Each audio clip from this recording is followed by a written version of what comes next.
everyone, welcome back to my channel, or welcome if you're new. In today's video, I wanted to do something a little bit different.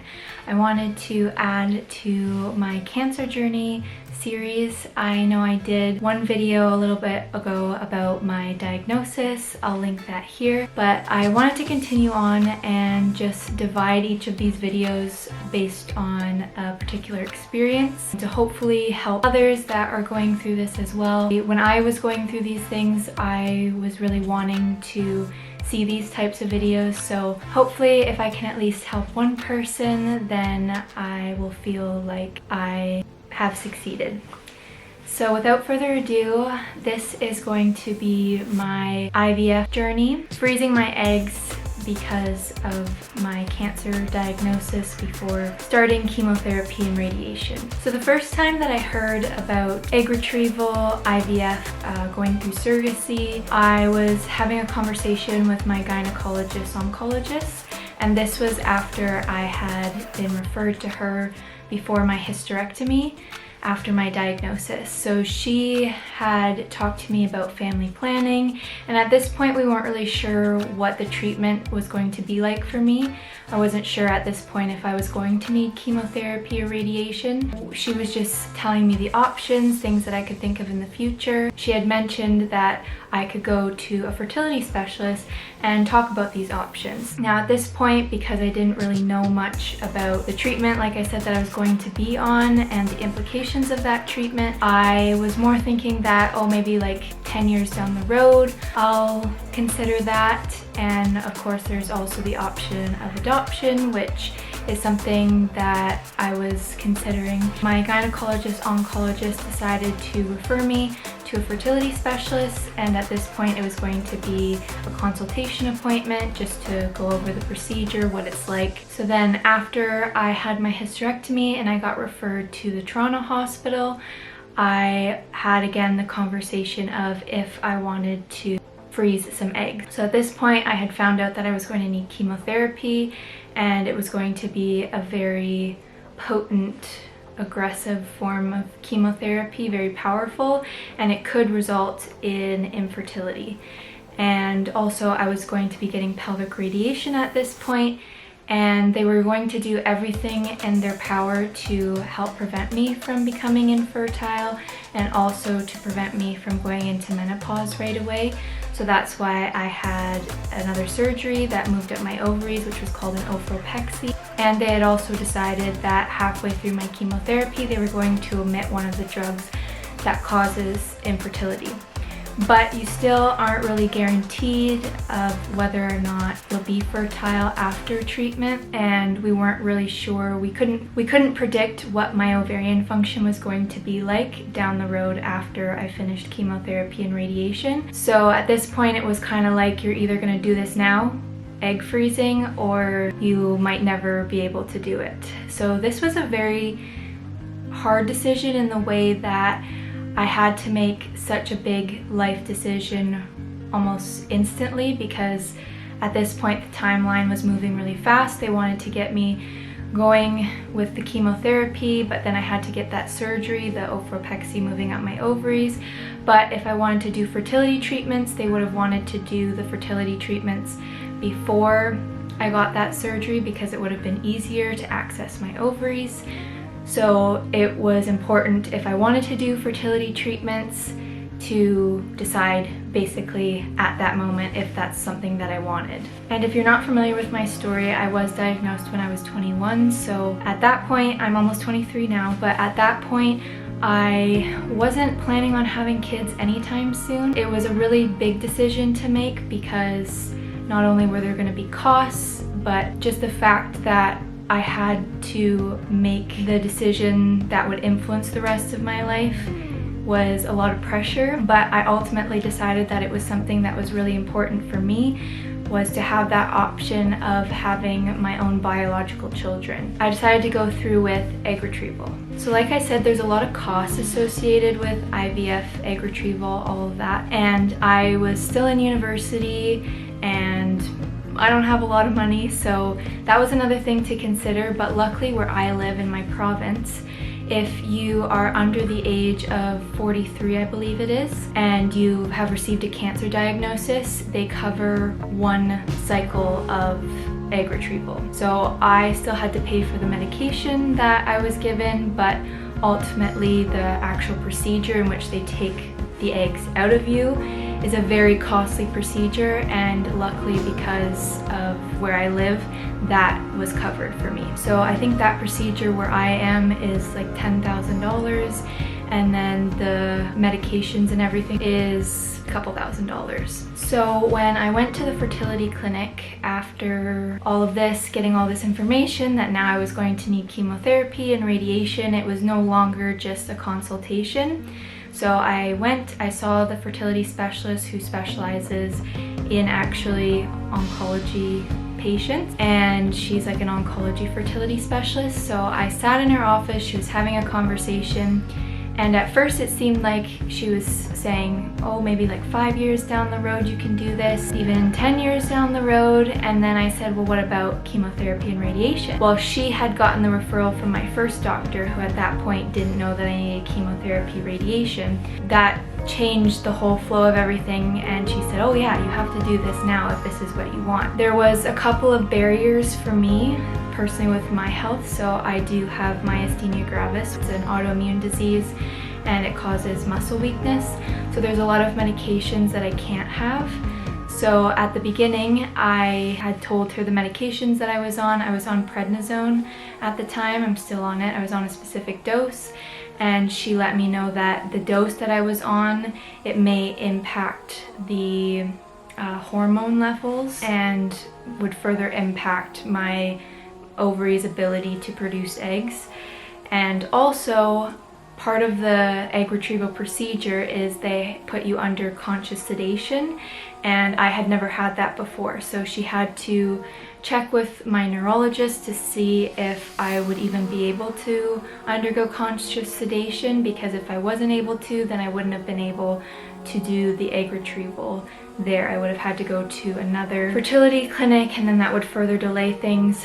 But at that moment in time, we weren't even sure if I was going to be able to do it, because like I said, the prednisone, the dose that I was on, she was hesitant as to whether or not the egg retrieval would even happen with my body being on that dose of medication. So I sat in the waiting room for a couple hours waiting to see if she got a hold of my neurologist. And at that point, after she hadn't heard back from him, she basically told me to go home and she'd call me tomorrow and see if we could even do it. But at this point, it sounded like there was a very real possibility that I wasn't going to be able to freeze my eggs, which to me, that was devastating. I was in such a low place and such a dark place. My heart goes out to every single person that has to deal with infertility. It's not easy. I was never a person that was so excited to be a mom, but I always knew in the back of my mind that one day I wanted to be a mom and have a mini me. And for that to be taken away from me was a really hard pill to swallow. So the next day I got a phone call from the fertility specialist, and luckily she had gotten a hold of my neurologist. I was able to go under conscious sedation, and then also she had cleared everything. We decreased my dose of prednisone so it wouldn't be an issue, and that day I started my medications. So I started off with taking a pill form of medication that was to just prepare my body for this. And then every day I was to take 2 needles at first, and they were to stimulate the follicle production in my ovaries. So if you've never heard of egg retrieval or you're curious what IVF is, basically they're giving you medication that you administer yourself. So during your cycle, there's a part of your window of your cycle called ovulation. So during ovulation is when your ovary has produced an egg, it lets it drop, and that's, when conception happens, where the sperm and the egg come together, create an embryo, and there's your baby.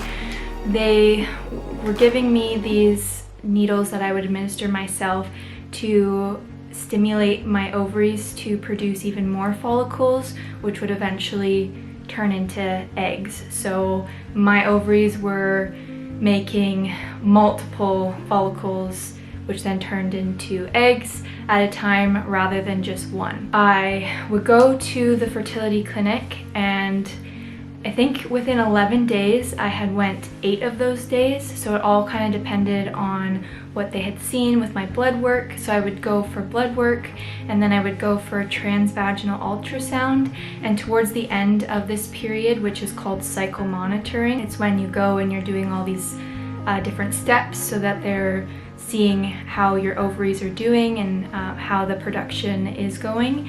So the transvaginal ultrasounds for me towards the end, they were like half an hour for me because there were so many eggs that were being produced, and I'm very grateful that my ovaries were functioning really well at this time. Like I said, I would go for blood work, the transvaginal ultrasound, then I would see the fertility specialists, go over what's happening, how my ovaries are doing, how the egg production is doing, and then she would instruct me on the next day that I would come, whether that be the next day after that or a couple days after that. And then I would see one of the nurses. They would give me the medication that I needed for either that next day or the next 2 days, like if it was a weekend or something, then I would go home. So I was going to Toronto, which that's like an hour from me, a lot during these days, and this was a pretty exhausting process. Another thing I did want to talk about, and I think this was a big part of my fertility journey that I do wish was a bit different, but in the end it kind of showed how capable I am and how strong that I am. I basically had to do all of this on my own. Now when I say on my own, I mean that I was single at the time, still single, but I didn't have a partner with me. So I was going to all these appointments, giving all of these shots to myself. Like when I was comparing my journey with some other people's that I've seen, IVF journeys, infertility journeys, that kind of thing, a lot of the time, you know, it's their partner that are giving them the shots, whereas I was giving myself these shots. And when I was at the fertility center, now with the pandemic and everything, it was a bit different, but I did see a lot of couples there and a lot of women that were older than me, which it can be kind of isolating in that way because, again, it's not something that I got to choose when I could do it. Because in a perfect world, I would have done it when I had the support of a partner and we would be going through basically the process together, but I went through this by myself. Now I did have my mom with me, but you know what I mean. The appointments definitely did become exhausting, especially because they were so repetitive. I had to go for, like I said, the blood work, ultrasound, see the doctor, then go to the nurses, and then do that all over again the next day. After all of these appointments, the days finally came leading up to my actual egg retrieval procedure. So I went for one of my cycle monitoring trips, and when I had spoken to the doctor, she said, your ovaries are doing really well, and I think we're ready for egg retrieval. So they gave me this special shot, which is called a trigger shot, and it basically pushes your body into ovulation, so like towards like releasing the egg. So it's very, very important to administer this trigger shot at exactly the time they tell you. And I think this was the most stressful part of the journey. I think I had to specifically inject myself with this at 11 p.m. the night before, because at whatever time my egg retrieval was, that was the perfect window. And if I had done it later, if I had done it earlier, then I would have lost the eggs, which I was terrified of. So I followed the clock to a T, and I was very nervous doing it, but I ended up administering it, and then the very next day I went and got prepared to do the egg retrieval. So I was put in a little room, I got on my little hospital sort of gown and my hairnet and my little booties, and they put an IV in, and then I went into the procedure room. So like I said, they did administer conscious sedation, and I had never done conscious sedation before, but I had spoke to a couple of doctors about it, and they said that every person's different with how they react to conscious sedation. A lot of women tend to not remember anything that happens during the procedure. I think some people fall asleep, some women are a bit loopy, I guess, but it just all depends on the person. So in my experience, I feel like they didn't even give me anything. Like, I think it was like placebo or something, because I remember everything. I remember feeling everything. I just remember being kind of calm, but I also calmed myself down because I knew that not being calm wasn't going to help the situation, and I wanted to make sure that as many eggs were able to be retrieved as possible. So I was awake the whole time, and I actually got to watch the whole entire procedure because what they do is the fertility specialist comes in and she puts like the transvaginal paddle. If you've ever had a transvaginal ultrasound, it's like this like stick that they put in you. So they used that, and then also this needle that basically sucked the eggs into the needle, and then they would put them in a petri dish. They had a TV screen towards the side so that the doctor could see what she was doing, and they used the ultrasound machine so they can see where they're sticking the needle to get the eggs. So I watched the whole thing, and I thought it was actually pretty cool. Even one of the nurses said after the procedure, she said, "You're like one of the best patients we've ever had." So yeah, and I also asked if I could get a picture of it, so they let me take a picture of it. I was the one that took a picture of it, and they said, "We'll let you know in a couple days how many eggs we're actually able to freeze," but we were able to retrieve, I think it was 32. Which is amazing, because I know a lot of women that do struggle with infertility in general, whether it be due to ovarian function or anything to do with that. It's really difficult to get eggs, and I know a lot of women that have to repeat cycles of this cycle monitoring, which again, my heart goes out to those people that have to go through this experience more than one time. So I got a call the next couple of days, and they told me that they froze 30 eggs. So I would have had the option, if I had a partner, I could have frozen embryos, but because I didn't have a partner, I did freeze eggs. So there's those two options. And when you do freeze eggs, there is a storage fee. So for me, where I went, it's $300 a year for them to hold on to them and keep them frozen.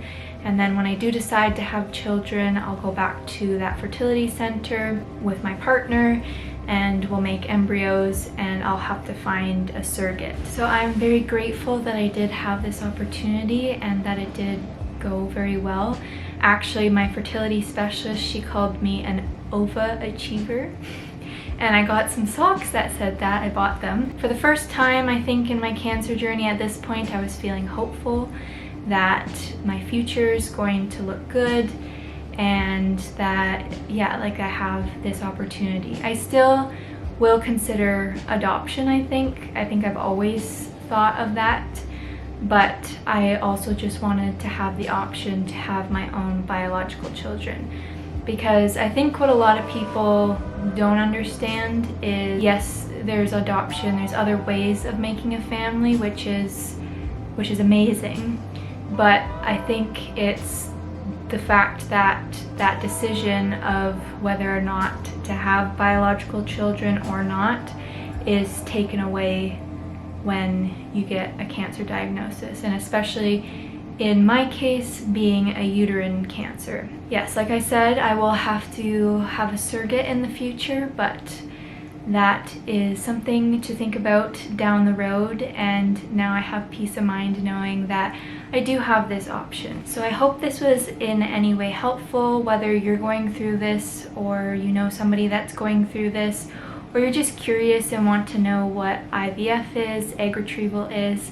then I hope you got something out of this video. And if you are going through fertility treatments currently, or you're about to go through fertility treatments, or you've gotten the news that you are infertile, whether that be from cancer or any other medical condition, know that you're not alone. There are so many women and men that both face infertility, and you are still worthy of love, and you are still going to have a fulfilling life, whether that be with biological children, through fertility treatments, if that's something that you're able to do, or like I said, through adoption. Wherever your life takes you, know that you are worth so much more than how your body functions. You are not only a baby maker, you are so much more than that, so don't ever forget that. Like I said, I do plan on doing future videos documenting my different experiences. I plan on doing one about my hysterectomy, what that's like being 21 and going through that, and my chemotherapy experience, radiation, and all of that. Be sure to subscribe to my channel so you don't miss out on those videos, and thank you so much for watching, and I will see you in the next video.